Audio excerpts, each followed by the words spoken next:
Hey, good evening, everybody. How you doing? Whoops. I want to talk about happiness for a minute. I'm not going to sit here and pretend like I'm happy all the time. I'm not going to pretend like I have the monopoly on what happiness is. I've seen a million, self-help people who are trying to tell you that you can be happy. Something that comes to mind is "Be Here Now," which was like a book that Ram Dass wrote. But that term always comes to mind. Be here now. A lot of these guys like. I can't even think of their Eckhart Tolle. There's a bunch of these different speakers who are very dry and not very dramatic in their speaking. Let's just say, who were just telling people to live in the now and just to be happy. And it's like this just kind of general new agey type thing that people seem to think that it's that easy. And of course, we know that it takes time and practice to be happy. I made a chart to kind of explain where I'm coming from. I just went in before I made this video. It took about just a few minutes just to sketch out so I could kind of get an idea of what I was trying to say here.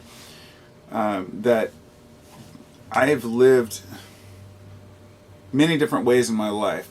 The chart I'm going to show you is a very crude sketch that represents the basic different personality types out there that dwell on negativity or the ones that dwell on positivity.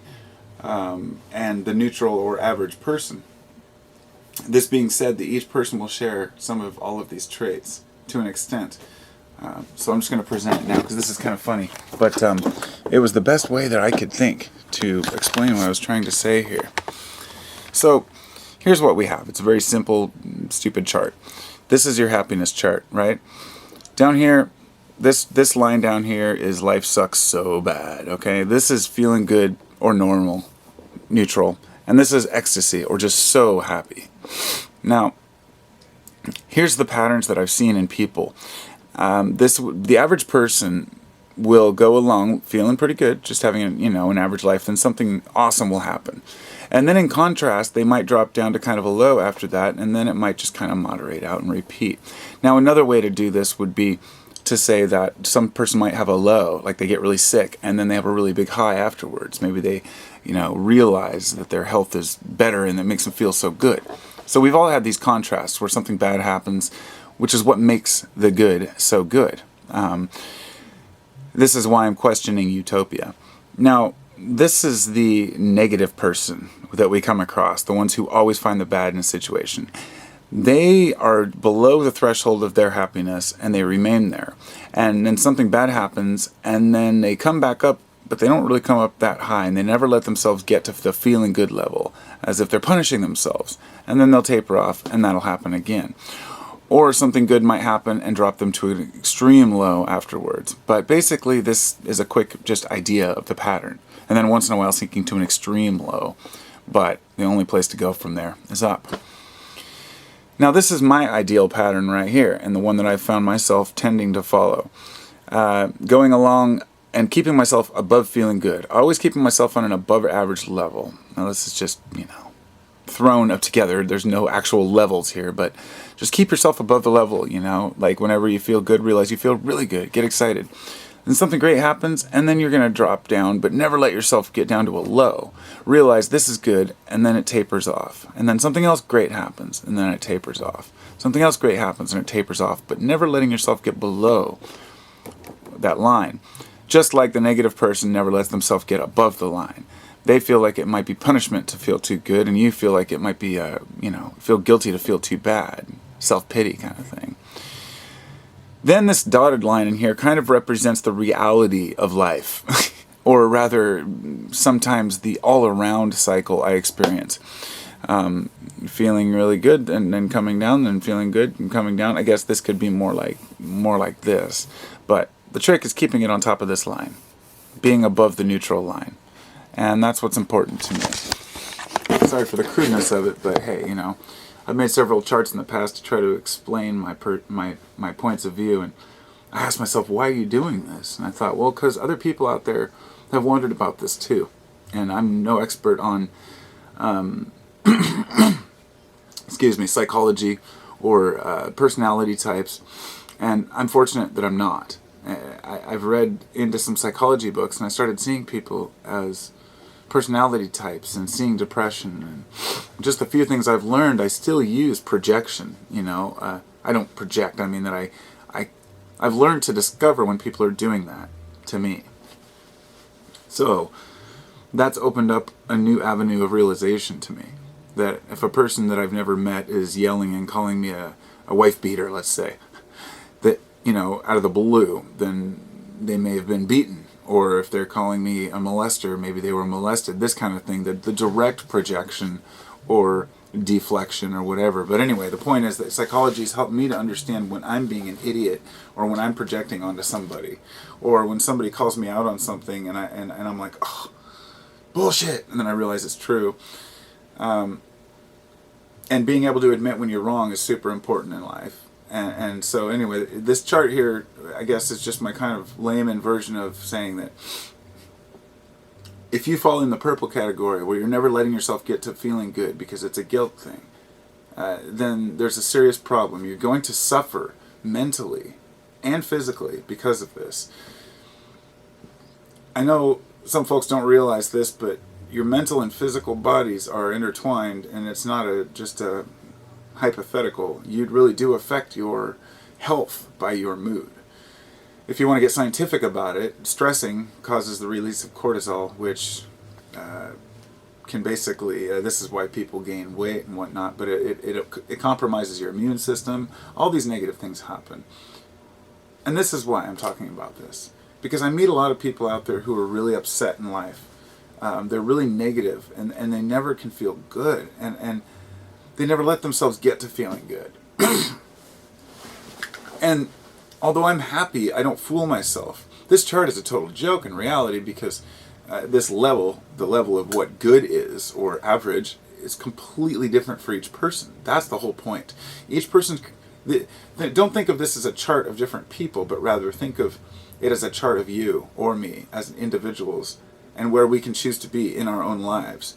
Wherever we set that neutral bar is going to determine how happy we are in our lives.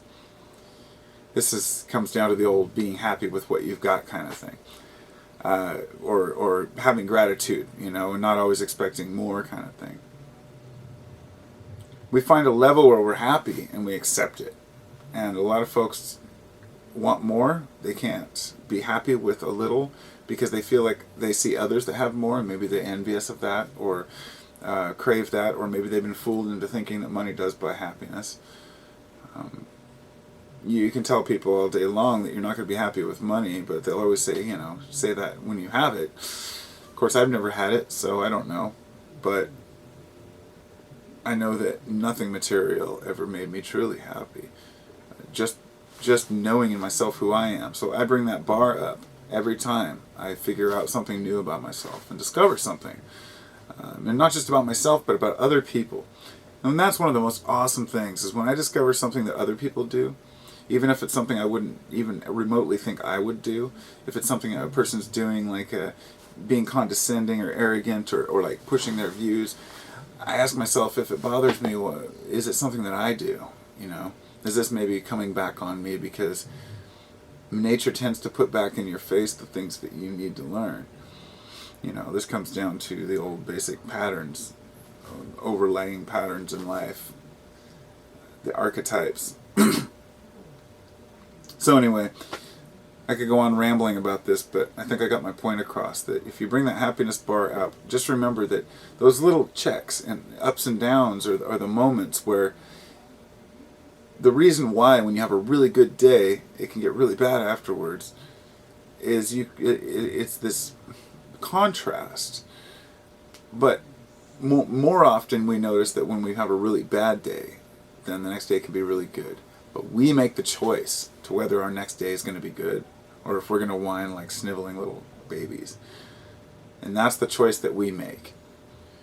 We're at the mercy of what happens to us. But the more we whine about it, the more it's going to happen to us, and the more we're going to attract that negativity. And I don't even have to get into the spiritual aspects of it, or the law of attraction, or any of this. These are just universal truths. If you want to get over something, you just get over it. Problems don't keep coming at a person over and over once they've conquered it. But you'll notice some people always have the worst luck, or think they have the worst luck, when in reality they're creating it. It's just observable. Like, you could see a person who just You know, you don't take care of a problem and it's going to keep biting you in the ass, and that's just how life is. But we never look back at it as a negative thing. We learn from it, and that's why we move forward. And that's what makes us humans. We can move forward. We can get over stuff. I can argue with you today, and we can agree tomorrow, and we could be enemies one day and friends the next, and everyone can come together to agree on one aspect and then go back to their lives and disagree on other aspects. And it's what makes us human, people. Just don't forget that. And when you're going to choose your happiness level, remember that this is dependent not just on the level that you choose, but which laws and values you apply to your life. And if you actually follow through with it, and now you're not just all talk. Because I know when I'm being all talk and not walking the walk, and I just laugh at myself sometimes and go, okay, you better start walking it.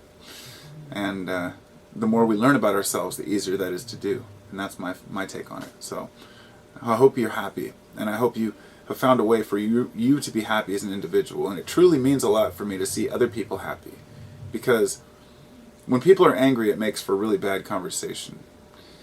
It's a fact that your stress levels they strip, when you're angry, it takes away blood from your brain. You're not thinking as clearly, you say dumb things. We all know this. So this is why a good, civilized, rounded conversation is really important for all of us. And I always welcome any type of dialogue with anyone. I don't want anyone ever to feel like they can't argue or, bring up a point that I say that's wrong. I always welcome that. I've had people ask me, don't be mad about this. I'm like, no. Don't take the text wrong if I come back and retort with some, This is how we learn. So, I wish you all the best of days, and namaste. I am you, you are me, we are all one. It's all this big family, and we're all learning together. And as cheesy as that sounds to some people, just remember that your neighbor really is your friend. In today's world, it seems like everyone's out to get each other, and I used to feel that way, and I don't anymore. I trust people, People are good. Everyone wants to be good, generally.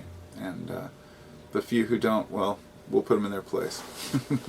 Take care.